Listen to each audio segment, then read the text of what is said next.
Hi good morning crazy Shailaja YouTube ಚಾನಲ್ಗೆ welcome. ನಾನಿವತ್ತು ವಾಂಗಿಬಾತ್ ಗೊಜ್ಜು ಮಾಡೋದನ್ನು ಹೇಳ್ಕೊಡ್ತಾ ಇದ್ದೀನಿ. ಹೇಳ್ಕೊಡೋದೇನು ಎಲ್ಲರಿಗೂ ಬರುತ್ತೆ, ಆದರೆ ನಾನು ಮಾಡೋ ವಾಂಗಿಬಾತ್ ಗೊಜ್ಜು ಎಲ್ಲ ಇಷ್ಟಪಡ್ತಾರೆ ಅಂತ ನನ್ನ ಮಕ್ಕಳು ಹೇಳೋರು. ಅದಕ್ಕೆ ಮಾಡಿ ತೋರಿಸೋಣ ಅಂತ ಮಾಡ್ತಾಯಿದ್ದೀನಿ. ನಾನು ಬದನೆಕಾಯಿ, ಈರುಳ್ಳಿ, ಟೊಮೆಟೊ ಹೆಚ್ಚಿಟ್ಕೊಂಡಿದ್ದೀನಿ. ಮತ್ತು ಸಾಸಿವೆ, ಕಡಲೆಬೇಳೆ ಒಗ್ಗರಣೆ ಹಾಕೋದು,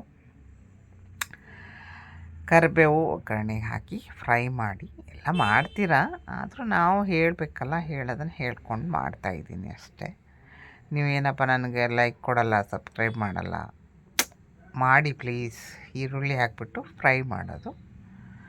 ಈರುಳ್ಳಿ ಹಾಕಿ ಚೆನ್ನಾಗಿ ಫ್ರೈ ಮಾಡಿದ್ಮೇಲೆ ಬದನೆಕಾಯಿ ಹಾಕಿ ಅದನ್ನು ಚೆನ್ನಾಗಿ ಅದರಲ್ಲಿ ಎಣ್ಣೆಯಲ್ಲೇ ಚೆನ್ನಾಗಿ ಬೇಯಬೇಕದು. ಬದನೆಕಾಯಿ ಚೆನ್ನಾಗಿ ಬಾಡಿಸ್ಬೇಕು, ಅದನ್ನು ಬದನೆಕಾಯಿನ ಚೆನ್ನಾಗಿ ಬೇಯಬೇಕು. ಆಮೇಲೆ ಟೊಮೆಟೊ ಇದ್ದರೆ ಒಂದು ಟೊಮೆಟೊನ ಹೆಚ್ಚಾಕಿದ್ರೆ ಟೇಸ್ಟ್ ಚೆನ್ನಾಗಿರುತ್ತೆ. ಅದಕ್ಕೆ ಹಾಕಿ ಚೆನ್ನಾಗಿ ಫ್ರೈ ಮಾಡಿ, ಆಮೇಲೆ ಸ್ವಲ್ಪ ಹುಣಸೆ ಹುಳಿ, ಅದು ಸ್ವಲ್ಪ ಬದನೆಕಾಯಿ ಬೇಯಬೇಕು.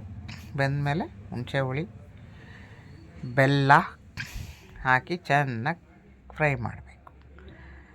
ಬದನೆಕಾಯಿ ತೀರ ಮೆತ್ತಗಾದರೆ ಚೆನ್ನಾಗಿರಲ್ಲ, ಮೀಡಿಯಮ್ ಆಗಿರಬೇಕು. ಬದನೆಕಾಯಿ ಪೌಡ್ರ್ ಮಾಡಿಕೊಂಡೆ.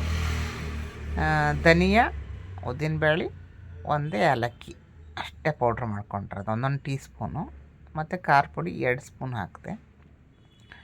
ಧನಿಯಾ 2 ಟೀ ಸ್ಪೂನು, 2 ಸ್ಪೂನ್ ಉದ್ದಿನಬೇಳೆ, 1-2 ಏಲಕ್ಕಿ ಹಾಕಿದ್ದೀನಿ ಈ ಪೌಡ್ರಿಗೆ.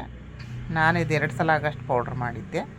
ಖಾರ ಪುಡಿ ಹಾಕಿದ್ಮೇಲೆ ಧನಿಯಾ ಇದು ಪೌಡ್ರ್ ಮಾಡ್ಕೊಂಡಿರ್ತಾರೆ, ಫ್ರೆಶ್ಶಾಗಿ ಮಾಡಿದರೆ ವಾಂಗಿಬಾತ್ ತುಂಬ ಟೇಸ್ಟ್ ಆಗುತ್ತೆ.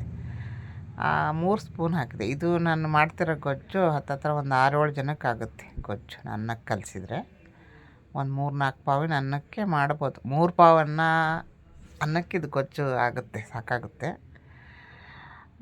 ಚೆನ್ನಾಗಿ ಬೆಲ್ಲನೂ ಹಾಕಿ, ಕೊತ್ತಂಬರಿ ಸೊಪ್ಪು ಹಾಕಿ, ಎಲ್ಲ ಹಾಕಿ ಮೆತ್ತಗೆ ಬೆಂದ ಮೇಲೆ ಗೊಜ್ಜು ರೆಡಿಯಾಗುತ್ತೆ.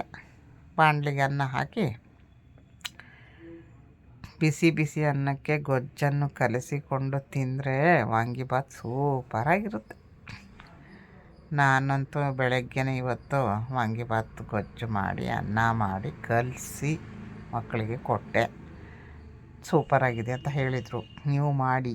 ಎಲ್ಲರಿಗೂ ವಾಂಗಿಬಾತ್ ಮಾಡೋಕ್ಕೆ ಬರುತ್ತೆ, ಆದರೆ ಒಬ್ಬೊಬ್ರದ್ದು ಒಂದೊಂದು ಥರ ಟೇಸ್ಟ್ ಇರುತ್ತೆ. ನೀವು ಹೆಂಗೆ ಮಾಡಿ, ಹಾಗಾಗಿ ನಾನು ಈ ಥರ ವಾಂಗಿಬಾತ್ ಮಾಡಿದ್ದು ಇವತ್ತು.